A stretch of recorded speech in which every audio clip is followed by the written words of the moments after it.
Саламатсыздар ма, құрметті студенттер? Анвар Исмаилов атындағы кәсіптік колледжінің өмір тіршілік қауіпсіздік негізі пәнінің оқытушысы Балғабай Айдын.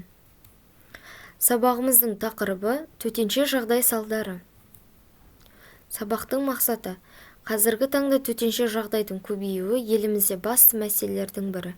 Сол төтенше жағдайлардың қайдан және қалай шығып жатқаны бізге өте маңызды. Төтенше жағдайлар аймағы. Төтенше жағдай туындаған белгілі бір аумақ. Төтенше жағдайлар апаттардың, қауіпті табиғи құбылыстардың, катастрофалардың, күтпеген немесе басқа да апаттардың нәтижесінде туындаған адамдардың қаза болуына әкеліп соғатын, айтарлықтай дәрежеде материалдық шығындарға ұшыратып, тіршілік жағдайын бұзатын белгілі бір аймақтағы жағдайлар. Табиғи сипаттағы төтенше жағдайлар: дүлей зілзала, табиғи өрт, індеттер мен малдың жұқпалы аурулары, ауыл шаруашылық өсімдіктерінің және ормандардың кеселдері мен зиянкестері арқылы зақымдануынан туындайтын төтенше жағдайлар. Техногенді сипаттағы төтенше жағдайлар: өнеркәсіп, көлік авариялары және де өрт, күшті әсер ететін улы, радиобелсенді және биологиялық жағынан қауіпті заттарды тарататын авария, үйлер мен ғимараттардың кенеттен қирауы, бөгендердің бұзылуы, тіршілікті қамтамасыз ететін электр энергетика және коммуникация жүйелеріндегі тазарту құрылыстарындағы авария туғызатын төтенше жағдайлар. Төтенше жағдайларды жою: төтенше жағдай пайда болған кезде жүргізілетін және адамдардың өмірін сақтап, денсаулығын қорғауға, залал мен материалдық шығындар көлемін азайтуға, сондай-ақ төтенше жағдайлар аймағының одан әрі таралмауына бағытталған құтқару, авариялық қалпына келтіру жұмыстары мен басқа да кезек күттірмейтін жұмыстар. Авария: машинаның, станоктың, қондырғының, энергия қамтамасыз ету жүйелерінің, жабдықтың, транспорт көлігінің, ғимараттың істен шығып бұзылуы.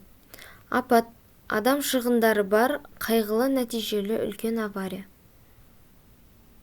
Апат: бұл тұтқиыл пайда болған әрекет, халықтың үлкен тобының тіршілік әрекеттері бұзылуымен, адам өлімімен немесе өмірі мен денсаулығына қауіп төндіруімен, едәуір экономикалық немесе экологиялық шығынмен сипатталатын табиғи немесе әлеуметтік зілзала.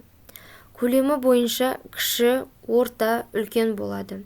Көлемді анықтау кезінде белгіге екі көрсеткіш алынады: зардап шеккендер немесе ауруханаға жатқызылатын адамдар саны, апат зардабына ұшыраған аумақ. Түрі бойынша табиғи және жасанды болады. Табиғи: метеорологиялық, дауыл, циклон, құйын, әдеттегіден тыс аптап, құрғақшылық, аяз, найзағайдан болған өрттер.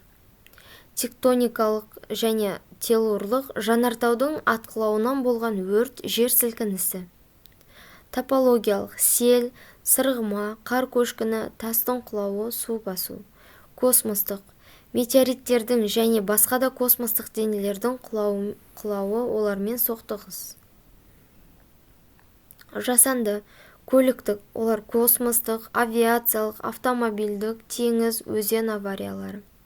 Өндірістік: радиациялық, механикалық, химиялық, термиялық. Спецификалық: бактериологиялық, эпидемиялық. Әлеуметтік: соғыс, аштық, қоғамдық және ұлттық тәртіпсіздік, терроризм, маскүнемдік, нашақорлық. Алғашқы көмек: адам өміріне немесе денсаулығына кенеттен қауіп төнгенде оның өмірін сақтап қалу үшін немесе апаттың зиянды әсерін азайту үшін қолданылатын қарапайым шаралар. Апаттың қатарына әртүрлі жарақаттар, сынық, буынның шығуы, улану, суға бату, күйу, үсу, электр тоғы соғуы және де тағы басқалар жатады. Алғашқы көмектің негізгі шаралары: апатқа түскен адамды апат әсерінен құтқару, апаттың зиянды әсерін тоқтату, қан тоқтату, жараны байлау, сынған аяқтың немесе қолдың қозғалысын тежеу, жасанды демалдыру, жүрекке жабық массаж жасау, апатқа түскен адамды тезірек емдеу мекемесіне жеткізу немесе жедел медициналық көмек көрсететін дәрігерлер тобын шақыру. Зардап шеккендерге берілетін көмектің негізгі мәні оның жылдамдығы және жасалған іс-әрекеттердің тиімділігінде. Құтқару жұмыстарымен қатар қалпына келтіру жұмыстары да қатар жүргізіледі. Құтқару жұмыстарға төмендегілер жатады: көмекке келер күштердің жүрер жолдарын барлау, жолдағы немесе апат орнындағы өрттің жайылуына жол бермеу, апат болған жердегі баспаналардың адамдарға көмек беру, оларға ауа баратын жолдарды іздеу, құлаған үйлер астындағы қалған адамдарды іздестіру, оларды шығару, зардап шеккендерге дәрігерлік көмек көрсету, ауруханаларға аттандыру, халықты химиялық және радиацияланған аудандардан су басқан аудандардан көшіру, адамдарды олардың киімдерін санитарлық тазартудан өткізу, территорияны, құрылыстарды, транспорттық басқа техникалық, химиялық улы заттарды радиациядан тазарту. Қалпына келтіру жұмыстарына төмендегі іс-әрекеттер жатады: ластанған аумақтарға баратын жолдарды тазалау, апаттың одан әрі таралуына жол бермеу, бұзылған газ, су құбырларын және басқа да жүйелерді уақытында іске қосу, қираған үйлерді қалпына келтіру немесе оларды жою жұмыстары, көше бойында қауіпсіз қозғалысты және құтқару жұмыстарын қамтамасыз ету, құтқару жұмыстары үшін тез арада байланыс жүйелерін жүргізу.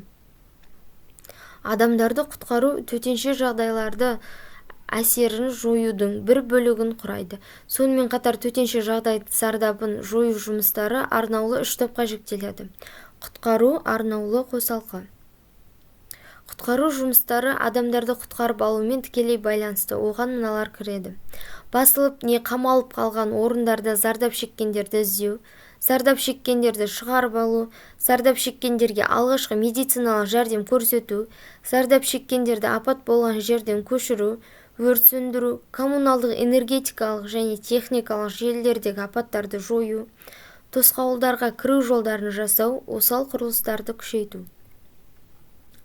Төтенше жағдай зардаптарын жоюға мыналар қамтиды: халық пен ұйымдарды төтенше жағдай қауіп тудыратын туралы құлақтандыру, барлау жүргізуді, қирау дәрежесін, зақымдану аймағын, су басудың немесе тасқынның таралу жылдамдығы мен ықтимал шекарасын, өртенген жерлердің көлемін, аудандары мен таралу бағытын және өзге де мәліметтерді анықтау.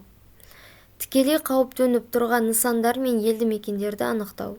Құтқару және басқа жұмыстар үшін іске қосылған күш топтамасы мен құралдар санын анықтау, төтенше жағдай аумағындағы күш құралдарын басқаруды ұйымдастыру, зардап шеккендерге дәрігерлік көмекпен оларды емханаларға жеткізуді ұйымдастыру, сонымен қатар тұрғындарды қауіпсіз орындарға шығарып қоныстандыру, құтқару жұмыстарды жүргізу барысында оған сәйкес қауіпсіздік шараларын даярлап іске асыру, төтенше жағдай аумағында және оған шекаралас аудандарда коменданттық қызметті ұйымдастыру.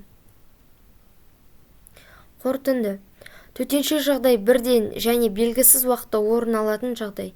Сол мезетте уақыттан ұтылмай тиімді әрекет жасалуы тиіс. Кез келген уақытта қорғаныс шаралары жүргізіле білу керек. Бұл жағдай адам өміріне тікелей байланысты. Пайдаланылған әдебиеттер тізімі. Назарларыңызға рахмет.